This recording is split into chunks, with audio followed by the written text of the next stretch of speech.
শোনো, তুমি ঘরের বউ ঘরে বউর মতো থাকো, তুমি কেন এত পণ্ডিত করো? হ্যাঁ, আর তুমি কি মনে করছো এই সংসার তোমার রাজত্বে চলবে? এটা কখনো ভেবো না। আর একটা কথা, আর তুমি কেন আমার উপরে হুকুমজারি করো? হ্যাঁ, আর কখনো যদি দেখি যে তুমি আমার উপরে হুকুমজারি করছো, তাহলে তোমার কপালে খুব খারাপই আছে, একদম কিক মেরে বাপের বাড়ি পাঠাই দেবো একদম। এমন করে সবুজ ভাই তার ওয়াইফরে বকে?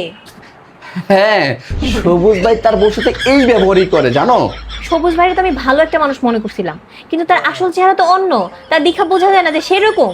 আরে তাদের ভিতরে কোনো মিল মহব্বতই নাই, যেটা তোমার আমার মধ্যে আছে। ছি, শুনে খুব খারাপ লাগতেছে তার বউয়ের জন্য। আরে হাজবেন্ড ওয়াইফের মধ্যে মিল মহব্বত না থাকলে হয় বলো? না, তোমার সাথে কথা বলতে বলতে না আমার কাজ হইতেছে না, আগে কাজ করি পরে কথা বলবো। এই শোনো, তুমি চা খাইবা? খাওয়া যায়, বানাও, দুজনে মিলে একসাথে খাই।